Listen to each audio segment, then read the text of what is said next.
नमस्कार बच्चों, आइए बच्चों आज हम इस वीडियो के माध्यम से एडग्रेड अभ्यास पुस्तिका कक्षा 8 विषय हिंदी, इसके अंतर्गत हम देखेंगे पाठ 8 गणितज्ञ ज्योतिषी आर्यभट्ट।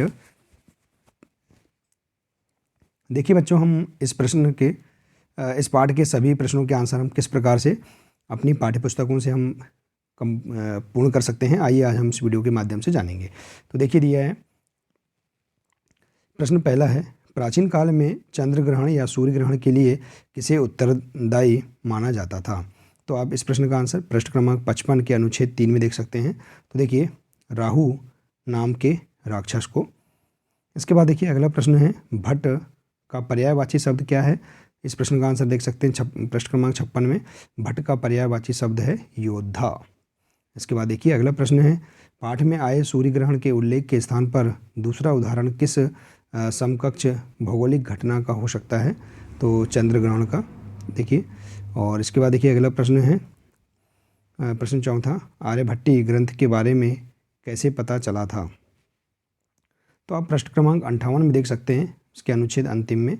महाराष्ट्र के विद्वान डॉक्टर भाऊ दाजी ने 1864 ईस्वी में मलयालम लिपि में आर्यभट्ट की ताड़पत्र पोथियाँ खोजी।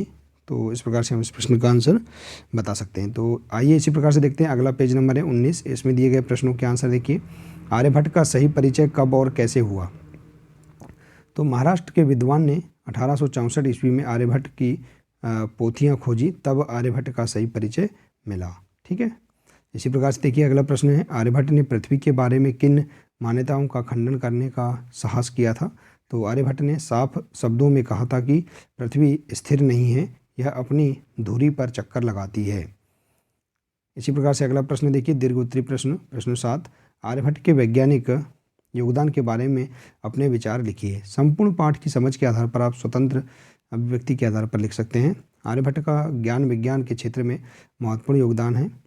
नक्षत्रों ग्रहों के बारे में सही धारणाओं का ज्ञान आर्यभट्ट ने कराया।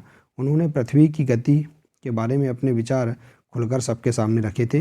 वे सबसे पहले ज्योतिषी थे जिन्होंने स्पष्ट रूप से अपने शब्दों में ही कहा कि पृथ्वी स्थिर नहीं है, यह अपनी धुरी पर चक्कर लगाती है। स्थिर तो आकाश का तारामंडल है। तो इस प्रकार से आप इस प्रश्न का आंसर बता सकते हैं।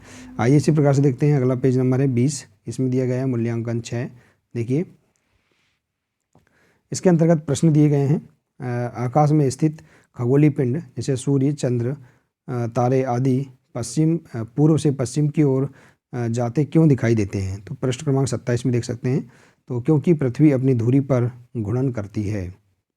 इसके बाद देखिए अगला प्रश्न है, विज्ञान के विभिन्न क्षेत्रों में प्राचीन भारत की देन के बारे में लिखिए। तो देखिए, ज्ञान विज्ञान के क्षेत्र में संसार को प्राचीन भारत की सबसे बड़ी देन है।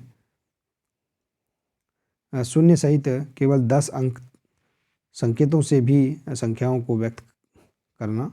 इस प्रकार से आप इस प्रश्न का आंसर बता सकते हैं। इसके बाद देखिए अगला प्रश्न है, दीर्घ उत्तरी प्रश्न, प्रश्न 10 है, कृत्रिम उपग्रहों के महत्व पर 10-12 पंक्तियां लिखिए, पाठ की समझ पर आधारित।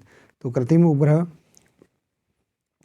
मानव निर्मित ऐसे उपकरण हैं जो पृथ्वी की निश्चित कक्षा में परिक्रमा करते हैं। अपने संतुलन को बनाए रखने के लिए ये उपग्रह अपने अक्ष पर भी घूमते रहते हैं। 1957 में सर्वप्रथम रूस में एक कृत्रिम उपग्रह स्पुतनिक फर्स्ट अंतरिक्ष में प्रक्षेपित किया था। स्पुतनिक फर्स्ट के पश्चात हजारों कृत्रिम उपग्रह अंतरिक्ष में प्रक्षेपित किए गए। तो इस प्रकार से आप यहाँ पर इस प्रश्न का आंसर आसानी से बता सकते हैं। देखिए बच्चों, इस प्रकार से पेज नंबर 20। तो देखिए बच्चों, इस प्रकार से हम यहाँ पर पेज नंबर 18, 19 और 20 में दिए गए सभी प्रश्नों के आंसर हम इस प्रकार से अपनी पाठ्यपुस्तकों से खोजकर इस प्रकार से हम लिख सकते हैं। ठीक है बच्चों, देखिए, तो आशा है कि आपको इसके अंतर्गत सभी प्रश्नों के आंसर समझ में आ गए होंगे। बच्चों, आज के लिए सिर्फ इतना ही है, मिलते हैं इसी प्रकार से अगले वीडियो में। देखिए बच्चों, यदि आप आगे के सभी वीडियो देखना चाहते हैं तो आप चैनल के प्लेलिस्ट में जाकर भी सभी वीडियो देख सकते हैं। नमस्कार बच्चों।